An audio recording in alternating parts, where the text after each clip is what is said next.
लेके, self confidence को लेके हम कहीं पे भी, और हम बड़े बड़े लोग भी बन सकते हैं। जैसे लोग हमारे अगर हम आएंगे तो लोग हमारे सामने से झुकाएंगे। तो ऐसा होता है, अगर हमें किसी ने कहा कि आप स्टेज पे कल जाके बोलोगे, तो अगर हमारे अंदर सेल्फ कॉन्फिडेंस ही नहीं होएगा तो हम कैसे बोल पाएंगे।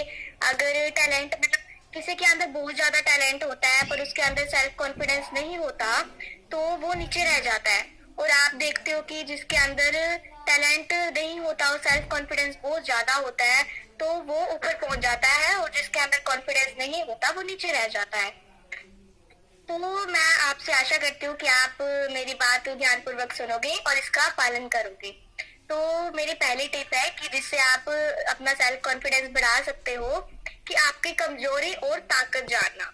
अगर आप कहीं पे स्टेज पे जाते हो, कुछ बोलना चाहते हो या फिर सेल्फ अपना देना चाहते हो, कॉन्फिडेंस आपके अंदर है, लेकिन आपको अपने गुण, अपनी ताकत, अपनी कमजोरी को सबसे पहले जानना पड़ेगा। अगर आपको अपने गुण ही नहीं पता, अपने अंदर आपको कमी ही नहीं पता कि हमारे अंदर क्या कमी है, तो आप दूसरों को जाके उनके साथ कैसे बातें शेयर करोगे, कैसे उनके साथ अपने व्यूज, उनके साथ टॉकिंग करोगे अबाउट अपने व्यूज, उनके साथ कैसे शेयर करोगे। तो अगर आपको अपनी कमजोरी, अपनी ताकत और अपने गुण ही नहीं पता, तो सबसे पहले हमें अपनी ताकत पता होनी चाहिए कि हमारे अंदर कितने गुण हैं, हम कितने होशियार हैं, हमें अपने बारे में कितना पता है। तो सबसे पहले हमें वो जानना पड़ेगा। तो अगर आप उसको अपने अंदर जानोगे तो आप कहीं पे भी जाके, अगर किसी ने आपको कह दिया कि आपने ये बोलना है, तो आप वहां पे जाके वो बोल सकते हो। तो हमारा सेकंड टिप्स क्या है जिसको हम बढ़ा सकते हैं अपना सेल्फ कॉन्फिडेंस, वो है गलती। अगर हम कोई गलती करते हैं, अगर हम किसी चीज में, जैसे कोई हमने एग्जाम दिया उसमें हम फेल हो गए, तो हम डर जाते हैं कि नेक्स्ट एग्जाम हम कैसे देंगे।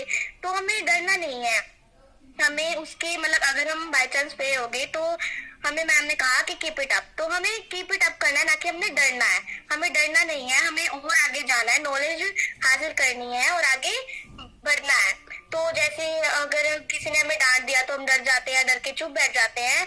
तो हमने उनको कहना है कि हमारी क्या गलती है, और उनको बताना है कि अगर तुमने हमें डांटा, हमें कुछ कहा, तो हमारी गलती बताओ।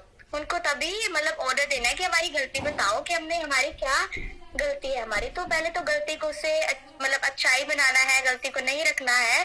अगर आप अपने मन में रखोगे कि मेरी ये गलती है और आप डर जाओगे, तो तब भी आप सेल्फ कॉन्फिडेंस नहीं बन पाओगे, आप एक अच्छे व्यक्ति नहीं बन पाओगे।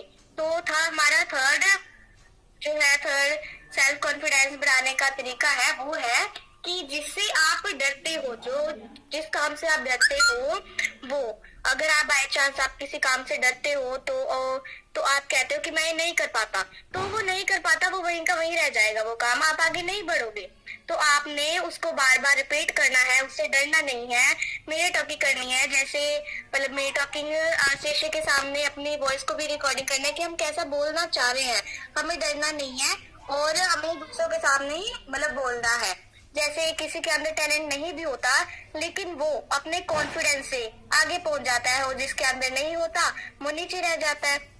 तो आपने किसी चीज से डरना नहीं है, उसको हमने करके दिखाना है, इसीलिए हम अच्छे व्यक्ति बन जाएंगे। तो हमने उसको करके दिखाना है। तो अब हमारा लास्ट टिप्स आ गया, लास्ट हमारी अच्छाई आ गई है कि अगर हम फेलियर है और तो हमारी क्लास में कोई टॉपर है, तो हम उससे अपनी तुलना करते हैं कि ये तो इतना बड़ा है, तो हम डिप्रेशन में चले जाते हैं कि यार ये तो इतना बड़ा है और हम इतने छोटे हैं। तो हमें ऐसे नहीं करना, अगर वो ऐसा है तो हम भी ऐसे बन सकते हैं, वो टॉपर है तो हम भी टॉपर बन सकते हैं। तो हमने प्रैक्टिस करनी है, हमने इम्प्रूवमेंट लेके आनी है अपने अंदर कि हमारे अंदर क्या इम्प्रूवमेंट है, हमारे अंदर क्या गलती है, वो हमने उसको इम्प्रूव करना है और दूसरे से अपनी तुलना कभी भी नहीं करनी। तो मैं आशा करती हूँ कि आपने सेल्फ कॉन्फिडेंस के बारे में बहुत ही अच्छी तरह जाना होगा। So thank you and a peaceful day.